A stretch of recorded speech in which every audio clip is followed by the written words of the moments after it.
If tomorrow starts without me, there's something you should know. While I hold you close, never let you go. Hello and welcome to The Broken Pack, a podcast focused on giving sibling loss survivors a platform to share their stories and to be heard, something that many sibling loss survivors state that they never have had. Sibling loss is misunderstood. The Broken Pack exists to change that and to support survivors. I'm your host, Dr. Angela Dean. Today, I'm joined by Elizabeth Ostler, a Brooklyn-based theater maker and academic who has lost two of her siblings, her sister Lisa and her brother Rob. We talk about loving someone in addiction, the grief that doesn't end, and SisterPlay, a play that she wrote to hold their story and bring it on stage. Take a listen. 'Cause you never know, you just never know. Welcome to the show. Thank you. You're welcome. How would you like to introduce yourself to our audience? So my name is Elizabeth Ostler, and I am a theater maker and an academic. So I've been creating theater for over 30 years. I live in Brooklyn, New York. I think that's a good place to start. Fantastic. I know that when I saw your email, and I was very excited about the theater connection. So yeah, it's been a while since I worked in theater. I was delighted to learn that you have a theater background as well. Thank you. And the theater and psychology are so connected. So I think that it's a good natural fit, especially when I was reading the topic of your dissertation. So, oh, yeah. Thank you for of course, interest in that. So how would you like to introduce Lisa to us? Yeah, Lisa is my sister, Lisa Marie Ostler. And so I'm the oldest of four, and Lisa is number two. And Lisa was born on August 16, 1978. And we are about 18 months apart. So she's the one that made me a sister. Mm-hmm. And growing up, we were playmates.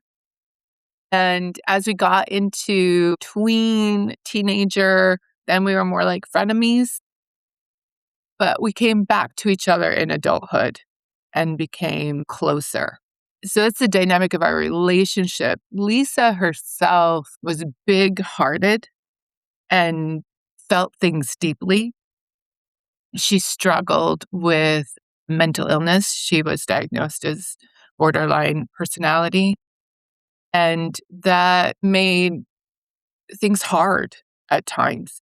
She was really good at reading people, and she was charismatic. And I want to be very clear here that this all came from a genuine place. She could really meet you where you were at, and you'd be like, oh, she totally gets it. She's on board with this, but then, would switch it. And then you're always like, wait, hold on. I thought we were here. And that would be disruptive at times.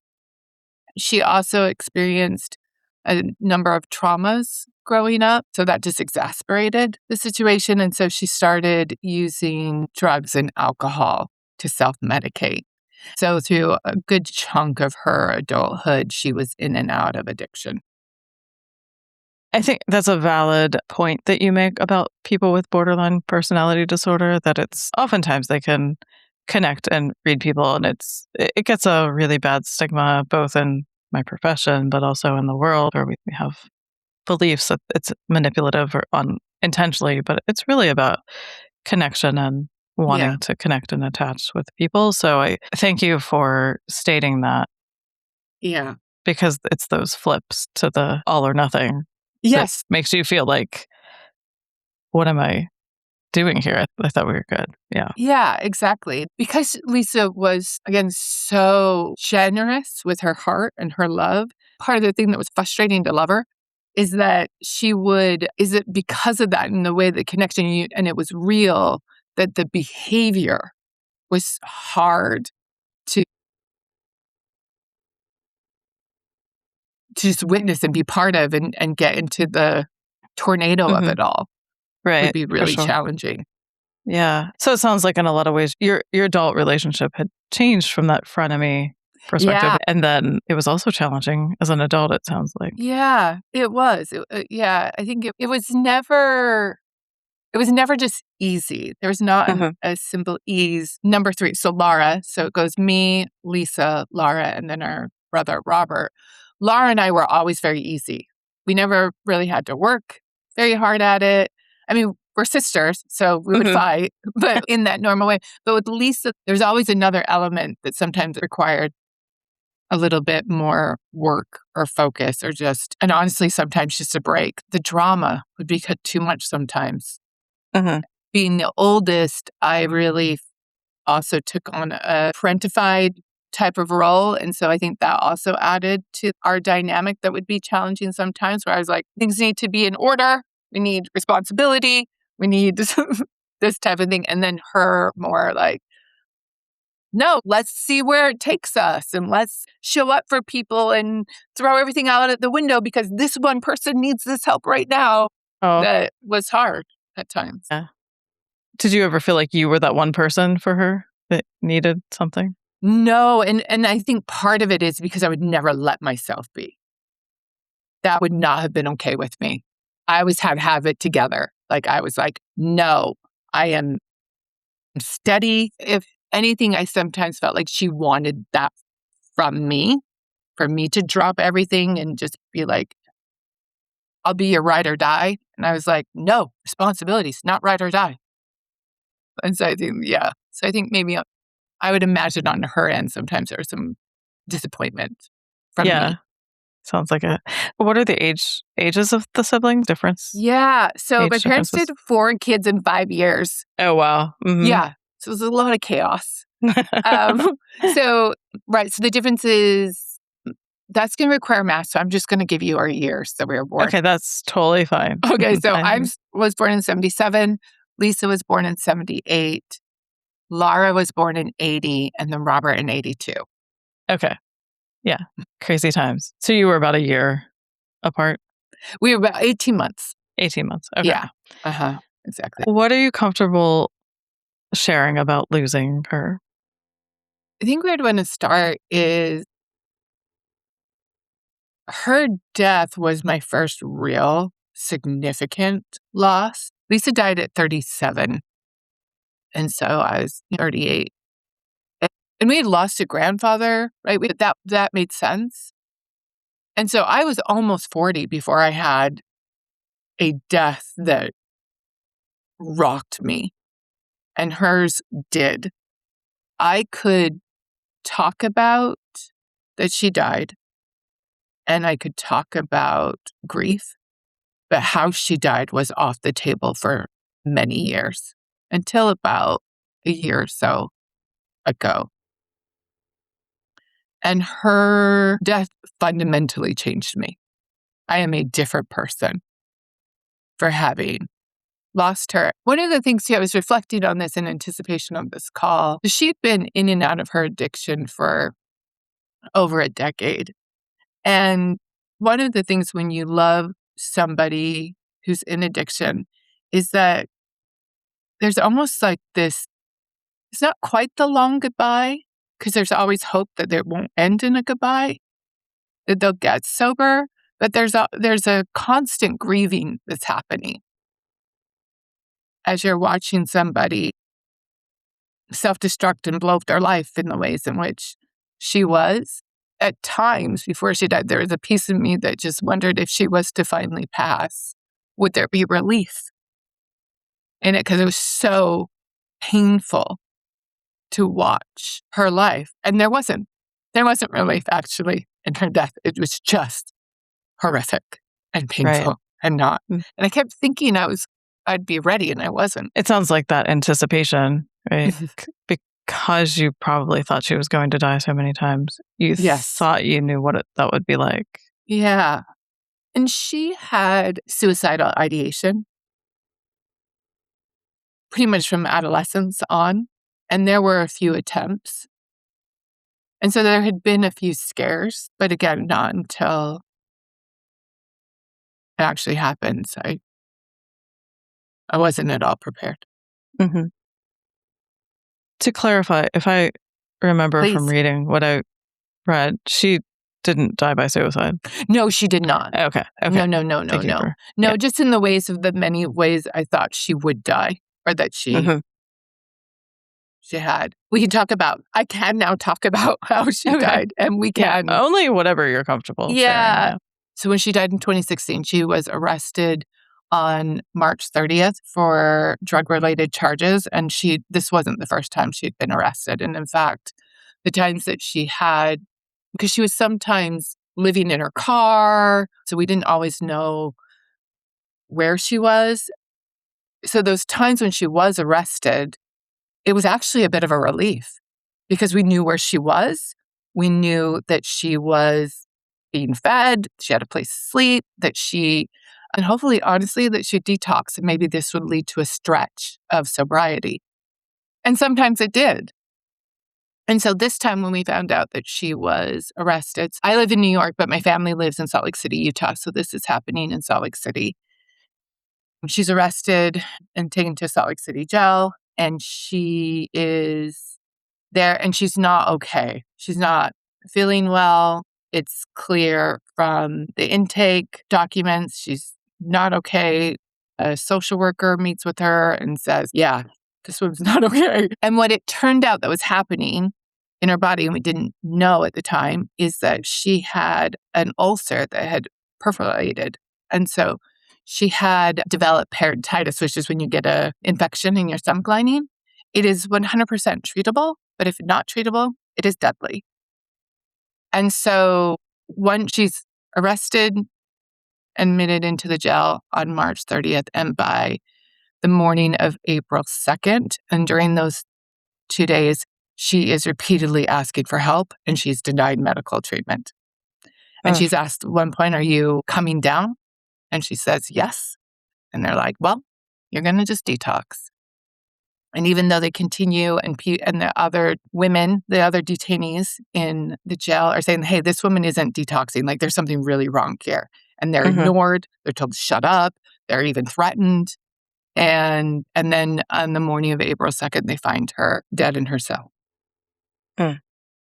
They are able to restart her heart, and they send her to an ICU, but she never regains consciousness. And she dies at 1 a.m. on April 3rd. It's really heavy and unfortunate in so many ways. Yeah. We don't often treat people that are incarcerated for one reason or the other, or detained, right? Was she charged with anything? No, so because it didn't get that far. She'd just been arrested. And so she was being held. And so, in fact, a judge was going to sign an order. I have to look back at the records. I believe he may have already signed the order that she was to be released. It was just like a run-of-the-mill, type situation. And so, and I think for me, I just described to you what happened to her body. But really why Lisa died is because she was dehumanized. Yeah. And so I think for me, that is part of what is so painful about this, and why I couldn't talk about it for so long. And I couldn't talk about it because I couldn't sit with it. I wouldn't remember what she died from. I had to keep asking my mom, wait, what is that term again? My system couldn't hold that she suffered in the way that she did in such a needless way. And to add just to the situation, is that how we treat incarcerated individuals is something that I care about, and I cared about before this happened to Lisa. So Brian Stevenson wrote the book, Just Mercy. And it is all about his work working with incarcerated people. And so he is part of the Equal Justice Initiative, and they're doing all this wonderful work around this. I read this book, and it is then when I read that book that I come to understand that incarcerated individuals are a vulnerable population. I didn't really understand that. I grew up very much in a way thinking more about punishment, and that that was just what's happening over there. And then so I was really thinking about it. And so on April 2nd, the same day that Lisa is found dead in her jail cell, I am at my alma mater, Sarah Lawrence College, at a prison reform conference. And we're on break, and I get the call from my mom. This is Lisa's was in a jail, and they found her unconscious. They're sent her to an ICU, and we don't know what's going to happen. And it was a surreal experience for me to be just having listened to all these people about, and then here's my sister. And I didn't know what to do because at this point, right, she just said like in the ICU, but there was a part of me that kind of knew that this was going to be the end. But I couldn't actually hold that. And like I couldn't comprehend that. And of course, I'm hoping it's not. Right. So I stay at the conference and I'm like in and out mentally at the conference. There's one moment that is very clear to me when I'm there and they have 3 or 4 women who were formerly incarcerated and they had been working with a theater company on telling their stories. And so they're doing these short monologues about their experience in jail and who they are and all of these things. I just remember like being there and then I'd like go deep into myself because I felt like I could finally sit inside myself. We're sisters, like we're connected on a soul level. And then like she's in a coma and maybe I can go deep into myself and maybe I can find her there. Maybe I can say something that will help her grab onto life. Did you feel supported in that moment by what you were hearing? I guess a better question would be, what was that experience like, having just Yeah. learned all of this and in that moment having to hold on to, this could be her right now? Yeah, exactly. And I was with 2 of my really good friends. And so that was already helping. But as a theater maker, and I'm sitting in a theater I had done plays in and had worked in when I was a college student, it really was quite helpful. I felt like I was being held. Mhm. It was really hard. Yeah, because the things were comfortable and I knew them, that I think I could even do that because of the way in which I did feel this kind of external and even like metaphysical support. Right. Which, Mhm. having worked briefly in theater, but having been trained in theater, I totally get that. The theater space just feels yet another being in our Yeah. lives that is supportive. So Yeah, I'm exactly. glad And that I you have believe, that. the work of theater and a theater can be a very sacred space. And so, yeah, Yeah. like tuning into that a little bit, for Were you sure. able to get back to Utah? Yeah. So, the very next day, so I get the call. So that's April 2nd. She dies in the middle of the night. And so I am, going back, calling back and forth with my mom all through the day and the night. And then, so the next morning, I'm on a flight to Salt Lake. So I didn't see her. The rest of my family, so my parents, Lisa has 3 kids, her kids, my sister Laura, were all able to say goodbye. Mhm. But I wasn't. My mom at one point did put the phone by Lisa for me. And I Mhm. tried and it didn't feel real. It didn't feel connected. And so I tried some and I was like, I can't do this. And so, yeah. Yeah. Well, it sounds like you were able to find her inside yourself and that Yeah, connection. in my own way. Where are you now with that? And I want to recognize that I know that you've done a lot of work around incarcerated individuals, but also with your new project. Yeah, it's been 10 years now. We just passed 10 years. And so I've written a play about this experience, and writing the play was part of what allowed me to be able to talk to you about how she died.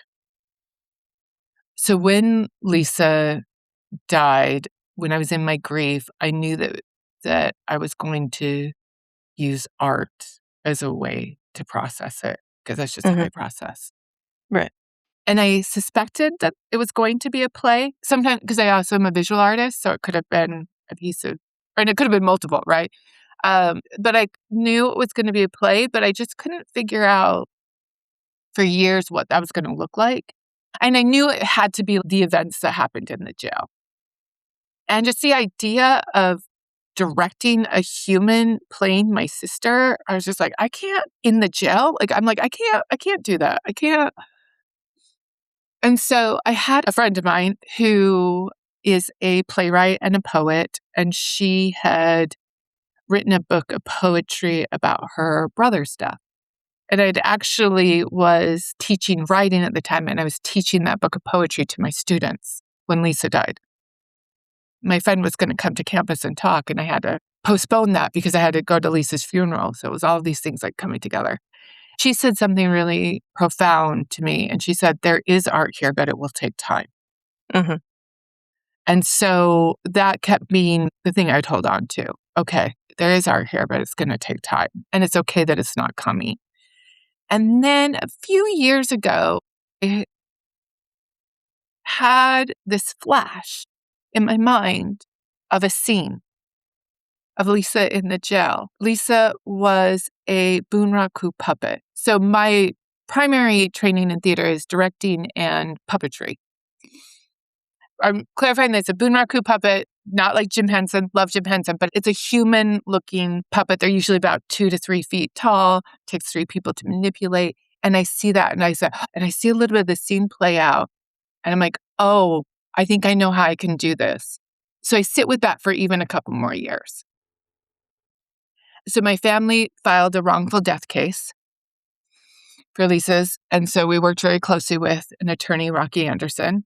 And I'm meeting with Rocky, and I'm like, how can I get involved? How can I help? Like, this can't keep happening. Because Lisa wasn't an anomaly. It is a systemic issue. And in fact, 23 other people died in jail the same year Lisa did in Utah. Just in Utah. Exactly. In 2016. Just in Utah. Wow. Yes. Okay. Yeah. Actually, another sidebar around this is that there's been some investigative journalism around medical treatment for incarcerated individuals. And a report that came out in 2017, so the year after Lisa died, said that Utah County jails had the highest rate per capita of jail deaths than any other state in the country. So there's a real issue. And Rocky has been working very hard on this and has really dedicated part of his life to addressing this. So I was meeting with him. And I'm like, how can I get involved? And he's doing all the lawyer stuff. And I'm like, "Arr." And then I thought, oh, what I could do is tell the story. So then the flash came back of the play. And I said to him, I think I could write a play. And he goes, that would be amazing if you could do that. And he gave me everything from the case. So all of the discovery items. How hard was that for you to look at? It was harrowing. It was awful. That was last January. And he gave me a hard drive. And the researcher in me was like, I am going to go through every document. I'm going to read every word. I'm going to look at every image. Nothing's getting past me. Thankfully, the sister and the playwright in me was like, oh, no. We don't need just the stuff we need. My parents were heavily involved in the case. And my mom's like, there are things you don't need to see. There are things I wish I didn't see. Because they have like video footage of her being hunched over and things like that. And she's like, you don't need to see that. And so I didn't. I really just stayed with testimonies. But the first time I really was going through them, I got physically ill. I had to shut my computer and walk away. I was so nauseous. I was like, I don't know that I can do this. And in fact, I was saying to myself, what the hell are you doing? Right. Which makes total sense. Right? Okay. Mm-hmm. The details of it all. It was too much for my system. Too much. And so a wiser, kinder part of me just said, you don't have to do this. You don't have to write this play. You don't have to do any of this. And so I was like, well, I'll just take a minute. So the rest of the day, I didn't work on it. And then the next morning, as I was just waking up, and this is common for me when I'm creating something, that I'll get lots of insights, just as I'm waking up. And just as I was waking up, all the things that I had read the day before, I saw in a scene. I was like, oh, that's what that looks like. And I got up, pulled my computer, started working on it. And the whole process, I kept saying, you don't have to finish this. you don't have to do it. You can write this play or not. You can write this play and not show it to a single person. Just was very helpful to me to be like, this looks however it looks. Yes. Mm-hmm. I love that you gave yourself that compassion and that permission to approach it in whatever way worked or didn't work for you. Yeah. I had to, or it wouldn't have been sustainable. And sharing this with you right now, I'm thinking about, I think part of what helped prepare me and help me know that voice and to trust that part is all of the anniversaries. Mm-hmm. You've had 10 of them. Yeah.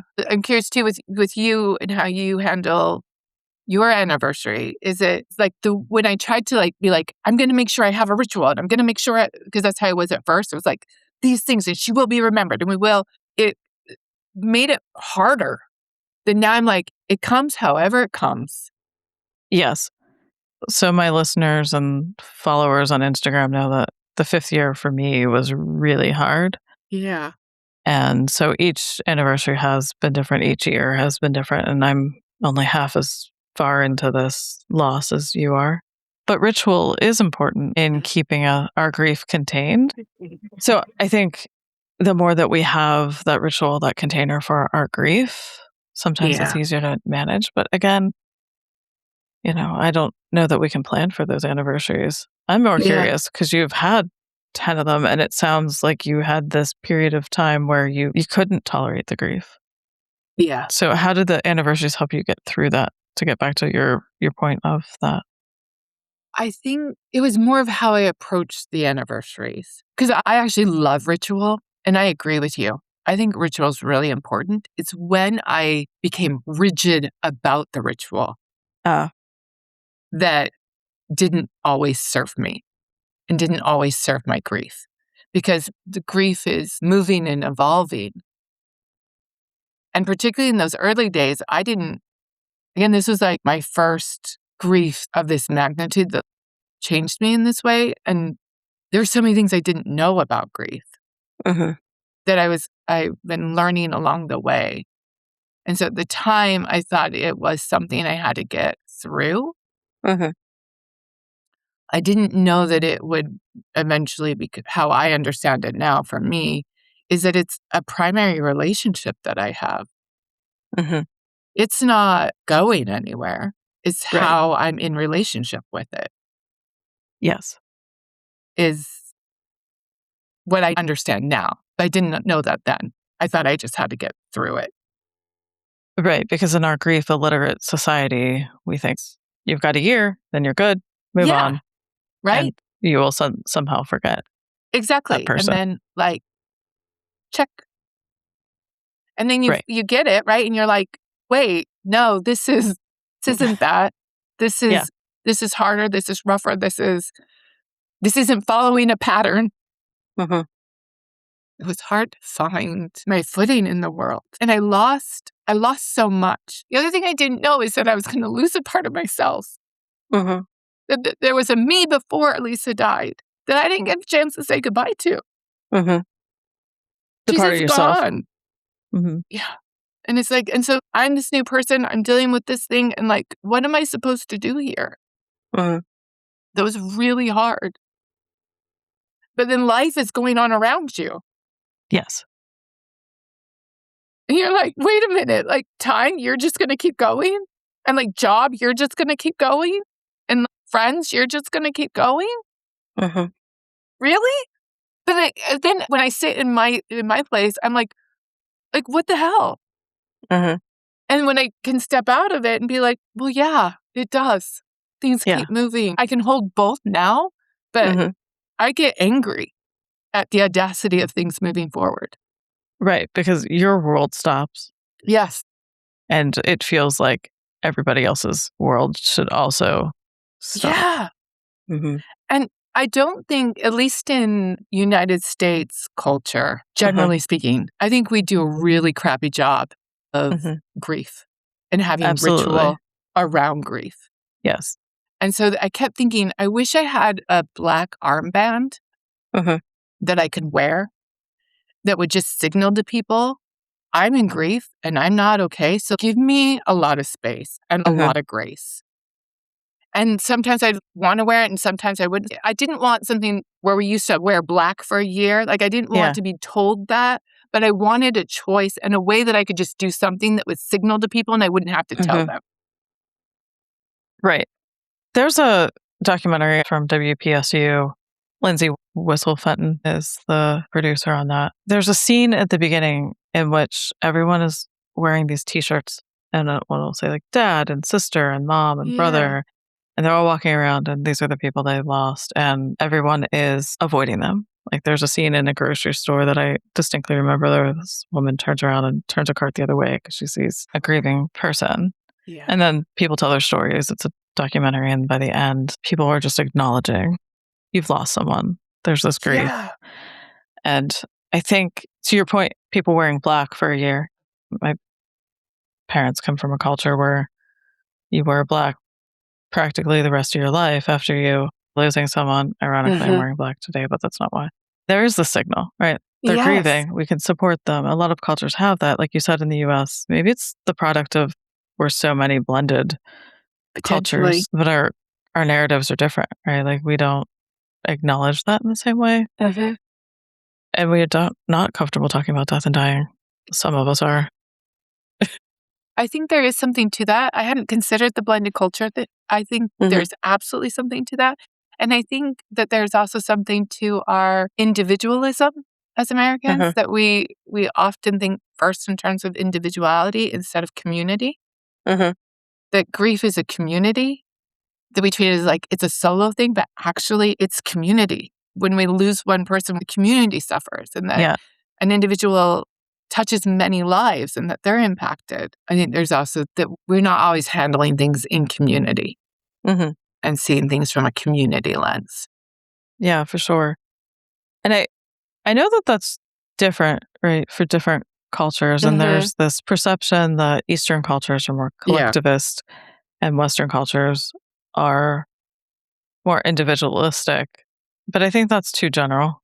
The more that I realize there's so many subcultures of that, where my dad comes from. It's very collectivistic, even though it's a European country. But here, because of that blending, because people don't talk about grief, there's this fundamental misunderstanding about how we can support each other. Or what support do you even need? And how do you grieve the person that you were before Lisa died? Beyond grieving her, you're also grieving that self. One of the first things you said when we were talking was, I am fundamentally changed. Because of this loss. She wouldn't recognize this version of you. No, I don't think so. There'd be a part of it where she's like, oh, you're different. And here's the thing, too, is there are gifts in grief. And to choose Lisa or the grief, I'm choosing Lisa. Of course. This is the thing I didn't know at the beginning that I know now for me, is that grief is something I value. The way I look at it is I used to feel like grief was like pressing down on me. And then I went to therapy. So in addition to losing Lisa, I lost my brother in 2022, my brother Robert. And I was doing okay, like as far as emotionally and with Lisa, like I'd learned how to be in the world again. I had been in therapy on and off through my life, so I was using some tools. But then when I lost Robert, I was like, I could hold it together with one. I can't hold it together with two. Like it's too much. Like I can't do two. And so then I went back to therapy and started EMDR therapy. And then I also joined a grief group, sibling grief group. Oh, wow. In particular. Yeah. And those two things are what helped put me back together. And so when Rob dies and Lisa dies, grief is here on me and it's like pushing on my chest and I can't breathe and I can't function and it's just suffocating me. And then through that kind of community, so just like we were talking about where society at large does not do a good job, I found a community that does and of like-minded people in my grief group. And particularly that it was sibling, I that we love could, that. right, talk about these. And that there was another person also in my grief group that also lost 2 siblings. Uh-huh. And so to be able to have that mirrored back Uh-huh. was so affirming. Uh-huh. And then through doing the therapy as well, that eventually what ended up happening is that grief moved from being on top of me to being next to me. Uh-huh. And my parents used to have a labradoodle named Coco. And Coco was a real lover. And she was the type of dog that always was pushing up against you and patting her and petting her. And for me, grief has taken on this image of Coco that it just lives right next to me. And it pushes into me sometimes. And sometimes I push into grief. And this is where I like it. And this is where I want it. I don't want it on me, but I want it next to me. Because my grief is a love story. And if I lose this relationship, it would feel like another loss, another way of losing them. That's a beautiful way of thinking about grief. Yeah. Do you want to introduce Robert to us as well? Yeah, Rob. Because Rob and I were 5 years apart, we always had a sibling relationship. We were never quite friends. Rob was a real eccentric. He loved skateboarding, was really good at it. He loved Bruce Lee and would do nunchucks. And in fact, this necklace that I'm wearing is actually nunchucks. And when he passed, some friends gave it to me. And so it's my way of holding on to him at times. So he loved Bruce Lee, and was very good at his nunchucks. He also was very smart, but not disciplined. He dropped out of high school, and he was always trying to invent things and imagine things. He got into this way of using magnets to levitate things, and this scientific brain. That was really interesting. He loved movies, so he was always calling me and talking about movies and quoting movies. He was so funny as well. Yeah. Yeah. Rob was a good time. Sounds like you had definitely a different relationship, a little less parentification of that sibling. Yeah. I mean, there was still some parentification with Rob, but it wasn't quite as complicated. Yeah, because then it felt more of just older sister, younger brother. Type. And you lost him in 2022. Yes. As you're trying to already come to terms with losing with Lisa. His death was a real surprise. We didn't see it coming. He also struggled in addiction and had been experiencing homelessness for a couple of years, and then had gotten sober and had gotten housing and was working. And so we were really hopeful. And he got COVID. Oh. And it wasn't treated. Nobody knew. And so at first we thought it was a stroke, and then we learned it was COVID. And so it was really hard. I'm sorry to hear that. And both of those seem very stigmatized. You had this hope for both of them to be doing better. Yeah. And you lost them both. Yeah. The thing too in their death, because particularly the last 2 years of their lives were very hard with their addiction, and I did have to draw some really strong boundaries with them. And so essentially the boundary was, if you are in active addiction, don't reach out to me. Because I was I can't take calls in the middle of the night. I'm not going to give you money, right? All of these things. Don't reach out to me. But if you're working on getting sober, reach out to me. So there were long periods where we weren't talking with both of them, with Rob and Lisa. And then it got complicated because sometimes they would then drug share. So it was really hard on so many levels. And then even as I said at the beginning, dynamics were still playing out where I'm no, I'm the responsible one. Yeah. And Rob has 2 girls. And it's just I have these kids. And so I'm am I now going to have to take on more than being an aunt to these kids? And, just trying to figure that out. So, yeah, particularly the last few years of both of their lives, it was hard to be in a relationship, and it was hard.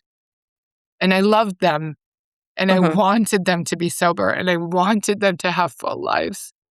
Mhm. And they both had so many talents and gifts to give. And it was just heartbreaking to watch them not develop them and utilize them to thrive.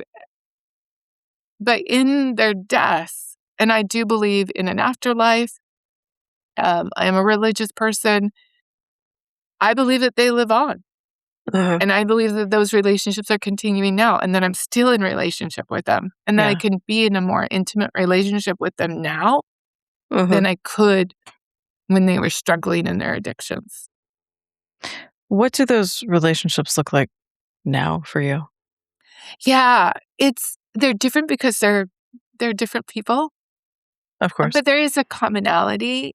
I think for me, it was a process to understand that they are more than they were here. Mhm. And this idea that the relationship continues on was given to me at Lisa's funeral. I wouldn't have to wait until I died for us to then reconnect. They're like, oh, no, now. And so I could get a sense of her and feel her. And then there's this moment when I was reading this thing and I was like, oh, I wish Lisa was alive. I think this could help her. And she could understand this thing, like this Mhm. concept. And so I was lamenting that she wasn't alive and that this could help. And then I thought, Liz, she knows more than you know. Not only does she know this, she knows so much more. And Mhm. it shifted in me of now I look at her as more of my teacher Mhm. and my guide in Mhm. this life than I the love sister that. that was struggling and needed help. Mhm. That I now seek after her in that way. And then in writing this play, I felt so close to her. We get to choose how we interpret things. Of course. And so I'm choosing that certain feelings or certain message, like even if somebody was to say something to me and I'd be like, there's Lisa's in that or Mhm. Rob's in that, Mhm. that it looks a lot like that. And Rob is a lot more joy. When I think of Rob, I think of a lot more joy. And Rob reminds me to have fun in this life. Sounds like with all of this grief, even with the grief as the guide and the companion, that you need that Yeah. reminder. Yeah. Yeah, exactly. Is he present in SisterPlay? He is in the sense of all of my family members Mhm. are in it. And so, yeah, there's a character that's a younger brother. That's Mhm. him. Yeah. What more do you want to say about the play? I know that it's coming out soon. Yeah. So I developed it last year. So wrote it. It took me 6 Mhm. weeks to write it. That's it? Yes, That's I think that's impressive. well, thank you. But I had been marinating about it for Mhm. years. So the development looks like doing different readings. So Mhm. readings just so I can hear it, a reading in Utah over the summer so that my family and the attorney could see it. And they all knew I was writing it, but I didn't Mhm. want to get too far and for them to be like, what are you doing? Like, Right. we are devastated, like, what have you done? And so it was important to me that they knew what I was doing, Mhm. and particularly Lisa's children, that Mhm. they were okay with what I was doing. How old are Uh, they? the two oldest Mhm. are in their early 20s, and then her youngest is 15.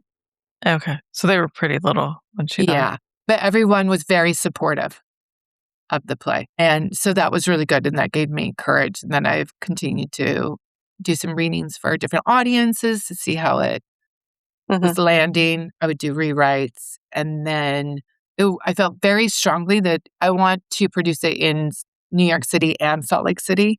And then it was Mhm. produced in at least one of those cities this year as part of the Mhm. 10-year anniversary. Nice. And Mhm. so because I live in New York City, it's easier for me to develop things here in New York Right. City and then take it to Salt Lake. So that's what's happening. So it's going up this year in Yeah. September. September 1st will be the first performance, which is my mother's birthday. Yeah. So I feel Mhm. something special in Mhm. that. And actually it ends September 13th, which is my dad's birthday. That was not by design. It just happened. Oh, that's maybe Yeah. Lisa's work. Thank you. I think so too. And Lisa was a real numbers person. Like she's always Mhm. reading in the numbers of things. And I'm like, this is 100% Lisa. Yeah. And so right now I'm fundraising for the play and starting to build the creative team. I'm holding auditions in 2 weeks. So it's coming along, and it's I love really this. exciting. Yeah. And that's in New York City. So we'll share that all in the show notes Thank and on you. the webpage. Yeah. Of course. I do want to come back to this thing that you mentioned. I'm curious about the sibling support group. And I Yes. know of one that is in New York. And unfortunately, because of licensing and all of the things, they are not able to do work outside of New York the way that a lot of our licenses are. Yeah. So I'm curious if you wouldn't mind sharing what this support group was that you found that was so helpful. Cope. Yes. Is That it is the Cope? one Is that yours? that is on my website. No, it's not mine, but it is. There is a fellow in thanatology, which is some of the letters after my name, who leads the sibling group, and I had just put that on the website. Is it So I'm Rashida? glad. Yes. I love. Yes. No, Rashida leads my group. Yes, that's amazing. I love Rashida. Yes, she's on the website. She's the new best. website. Yes, I will send her a link to this episode as well. Thank you. Very exciting. Yeah. No, and that has been a real tether, Mm-hmm. a community, and we created our group because it's like with any type of group like this, like what happens in the group stays in the group. Yes, of course. Cope is really lovely too, of trying to build a larger community. So they'll have things like picnics, or they'll have like walks to raise money for Cope, things like that to help, bring the community outside of our room and into a larger space. But our little group has a WhatsApp chat that is just active. I love that. And it's so wonderful. And we share things like recognizing anniversaries. So birthdays, death anniversaries, but also like one of our members just got a huge promotion at work and we're all like, yay! That's so fantastic. Yeah. Yeah. And it's been Community. a really beautiful, beautiful thing. And it's to be part of that and just to have people that know and you don't have to say the things is really helpful because there's so much in grief when I'm interacting with others, particularly people who have lost a sibling. There's almost like an educational part to it that can get exhausting. Yes. And so when you don't have to do that part, at least in one place, it's really nice. Yeah. It's part of the mission of the Broken Pack is that we are educating. Yes. You're not doing just it. siblings, but others. Yeah. There's some new things coming out that we'll be doing too. Oh, that's hopefully. wonderful. Yeah. And then the name of your podcast, just like it brings tears to my eyes in a way of like, that is exactly what it is. It is a broken pack. I am part of a broken pack. How did you come up with that name? Yeah. Thank you for asking that. And thank you for the feedback on that. My brother loved wolves. So this is actually a continuing bond with my brother in a lot of ways. I love them. And when I was creating this organization and the podcast, it's a whole long story. It is on the website, but thank you for asking. It was about he loved wolves. And I learned this. I looked it up. There's some research on it. I don't know entirely 100% certain if it's all true, but there is some research suggesting that wolves, the packs are structured with the parent wolves and then the sibling mates, that if one of the pack members dies, the wolves grieve for a period, weeks to months, and that their howls change, the tone of the howls change, and they go back to the site where the pack mate died, which is usually a sibling. And so that really connected with my brother and the story of loss. And so the pack structure is never the same, the family structure. And so that's where that comes from. It's a broken pack structure. Yeah. It's so beautiful and just deeply resonates in my bones. Thank you. Because even like what we're doing right now is that you have journeyed with me. Like we're in two different packs. But our two packs have come to where the sites of where my siblings have passed. And that witnessing and that opportunity to even talk about them is so meaningful. And that's one of the things that with both my siblings from the beginning, I was like, we will talk about them. They will not be forgotten. And so I think sometimes even with my family, I mean, any moment I'd have, I'd be like, Lisa, Robert. And they'd be like, yes, They're like, Yeah. we're on board too. We're going to talk about them. But there was no way. Because like I had heard people talk about where family structures just wouldn't talk about that person or whatever. I was like, under no circumstances is that our story or what's happening here. And then two, because they've left behind kids, Right. that any time I'm with their kids, I'm telling stories. If they do something that reminds me of their parent, I tell them, to just make them still in the present and Yeah, I not love that. forgotten. And that's also part of this play is I don't want Lisa to be forgotten and I don't want Lisa just to be a statistic. Right. And what a beautiful way to also advocate on her behalf. Yeah. How has your family structure changed or your relationships with your other sister or your parents? Yeah. My sister Laura also struggled with substance abuse. So all three of my siblings struggled. That's a whole other podcast. Is that Laura, it's been interesting during the pandemic. She went into a program called the Other Side Academy. It's an amazing program that helps people who are dealing with addiction, who've had trouble with going to jail, like all of these things, and provides a structure and a community in order to get it together. That's their energy and their language around that. Right.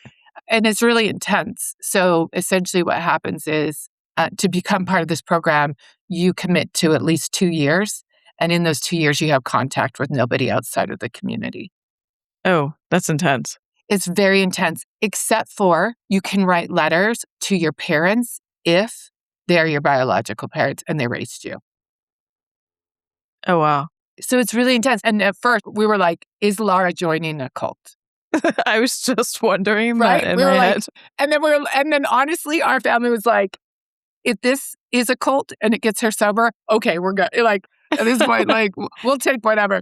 They're not a cult. They're not a cult. But they basically what they say is, it isn't just about getting sober. It's about changing the wiring in your brain. And that takes time. It does. And that often what happens, and I saw this repeatedly with my siblings, is that they could get sober, but if they didn't have a strong community around them, and the family is hard. You can't just rely on the family to be that because there's so much that has happened, right? Like you can't like be the community while you're also rebuilding trust.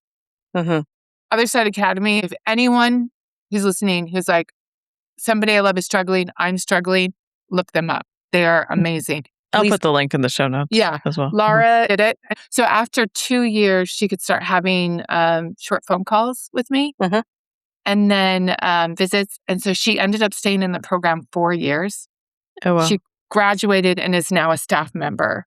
Oh. So she's been a staff member just over a year. We have rebuilt our relationship and we talk a lot about Lisa and Rob and how we're the only ones. And we're like, how did we go from 4 to 2? And for me, with Laura, because I thought I'd lost all 3 of them.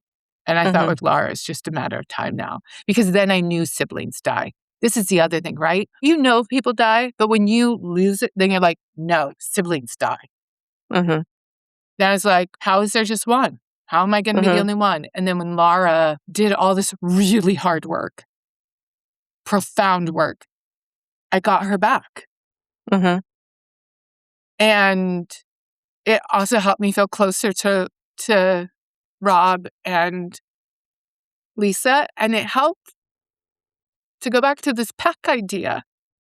So I wasn't a lone wolf anymore. At least I had her. Yeah. And then in having her, she holds the memories with me. Yes. And so it has brought us closer together, but our grief is very different. And that's been the other thing. And particularly because Laura was using with them. And she holds a lot of different kind of guilt than I do. But we can talk to each other about that and be a place for each other as we navigate our griefs. Yeah. Yeah. How about your parents? Are they both still living? Yeah, they are. I've always been close to my mom, and it's made me all the closer. When Rob died, I was one of the first people she called. And so to be able to be that place for her was a dark moment. It was a really dark moment. But there's just a way that knits you together in a different way. For my parents to bury 2 children Yeah, the dynamics are different. It's my relationship with my dad is complicated, and the deaths further complicated them. Mm-hmm. But my mom and I think, are closer. Because at times it felt like it was just her and I. They were trying to hold this family together. Yeah. Thank you for that. Did you want to read anything from SisterPlay? I did pull a couple of pieces because I was like, I'm going to see how it feels in here. Yeah. It's up to you if you want to read anything. Yeah. I think if you don't mind, what I like to do is ask you what, I'm going to give you two choices. Okay. I love this. Okay, great. So the way the play is structured is there's basically three spines that are woven together. So one is the events of the jail. So what happens in the jail. And I have moved forward with the idea that Lisa is portrayed by a puppet. And part of that is because, like we had talked about earlier, I do believe she was dehumanized. And there's something really beautiful about puppetry is it requires the audience to give the puppet their humanity. Yes. I love that. Yeah. And so everyone else is human. Lisa's the only puppet, but Lisa is the only character that it has a name. Everyone else is in relationship to her.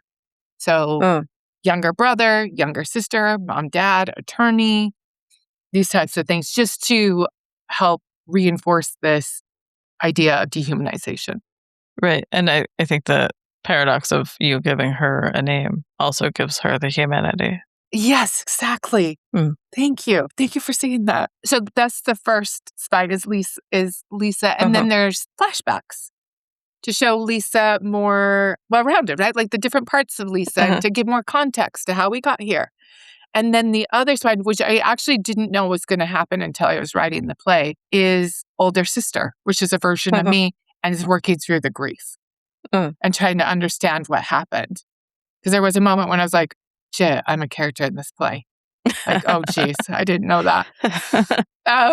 So it's that. So with that context, I have older sister. I have a piece from older sister when she just talks about Lisa at the end. Lisa's past, reflecting on how Lisa died. So there's a little passage there.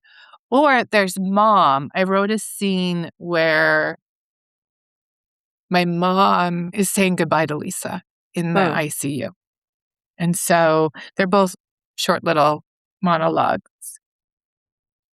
So which one would you rather hear? I would love to hear them both, but given the nature of our podcast and our audience, I'm going to go with simply. Yes. Okay. Well, you just have to come see the play. I plan to. I totally plan to. Excuse me. Okay. Let's see here. Actually, can I share a little story first? Absolutely. To give more context? Yes. Lisa, this is a scene in the play, but it's earlier in the play, and so this is a callback, so it's up, there's one day when Lisa was talking to me, and she's like, your hands. Because Lisa usually had her nails done. And so there was a day her nails weren't done, and I never have my nails done. And so she was like, your hands. She's like, we have the same hands. I'm like, yeah, whatever. Okay. And she's like, no, we have the same hands. And I'm like, yeah, okay. She's like, you are not listening to me. Like, put your hands out. And she goes, see, I don't have nails on. And when our hands, we have the same hands. And I was like, okay, yeah, that's cool. Did this happen? Or yes, that's in real life. That really happened. And I was like, okay. Now, so just so you have that now when I'm going to share a piece from the play. Okay. Which is at the house. I'm not surprised that they were able to restart Lisa's heart, or that she died ultimately from heart failure. It's poetic, actually, in a way. It's always been about the heart with Lisa. So much love, such recklessly giving with that heart. Lisa's easy to love and so frustrating to love at the same time. She was a drowning woman giving away her life jacket. I would tell her, you need to keep your life jacket. And she would say, yes, that's right. I'm going to keep my life jacket. But she never did. She always gave it away. She so rarely gave that magnanimous love to herself. She never really knew her worth. She was 37 when she died. Time has the audacity to keep going, but her body, how would she have aged? I get older, but she stays 37. We were supposed to grow old together, all of us. I don't know. But my hands, we have the same hands. Thank you. That gave me chills. Thank you for reading that.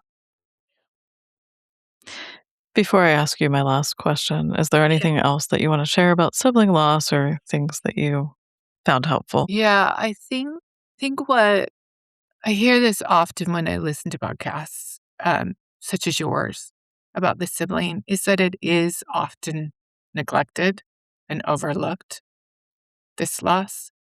Mm-hmm.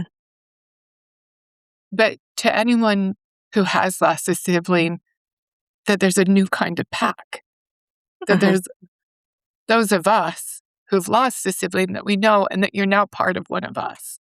And so that not everyone gets it, but we get it. And to help to find us, because we're looking for you, and that you can be part of our pack. Thank you for that. Yeah. Certainly. Yeah. Certainly why we are here. Yeah. I mean, Angela, what you're doing is exactly that. You're making the call, right? Yeah. Join us. So what are your favorite memories of Lisa and Rob, if you want to share? Yeah, I get blended so much with Lisa. I think what I miss the most is just our long conversations on the phone. And we just talk about life and get really philosophical about things. She loved Dr. Dyer, Dr. Wayne Dyer. She loved him. And so she was always with his quotes and his way of seeing things. And she would just be like, Dr. Dyer this, Dr. Dyer that. And in fact, he had passed away a year or so before she did. And she took it really hard.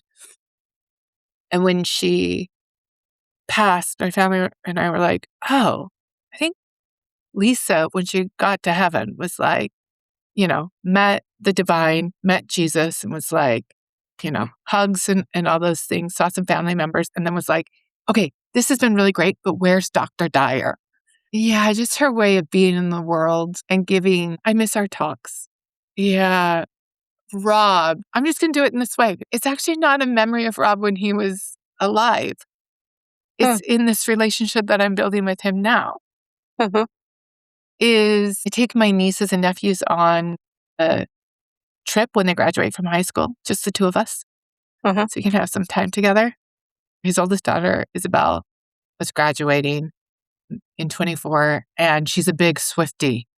And so we were traveling to Europe, and it turned out that the Eras tour was going to be near where we were. Oh, wow. And so I was like, oh my gosh, do I do this? And so I looked into it, and the tickets were far more than I would ever spend on any show for myself. But I was like, I think I'm going to do this. I talked to a couple of Swifties in my life, and they were like, you should 100% do this. And I remember just sitting at the computer and being like, that's a lot of dollars. Before I hit pay, should I do this? And I just said, Rob, I think I'm taking your daughter to the Eras tour.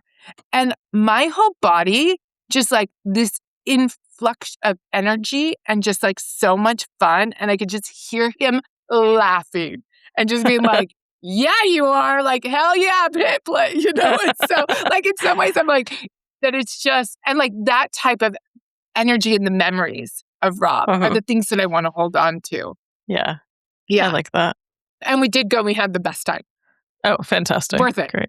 Yeah. Well, thank you so much for sharing all of this today. And I look forward to talking to you more about SisterPlay in the future. Yeah, thank you. I appreciate this too. And thank you so much for what you're doing and for this podcast. It's meant a lot to me in my grief. Thank you. I'm glad to hear that. Thank you so much for listening. Our theme song was written by Joe Millwood and Brian Dean and performed by Joe Millwood. The Broken Pack is more than a podcast.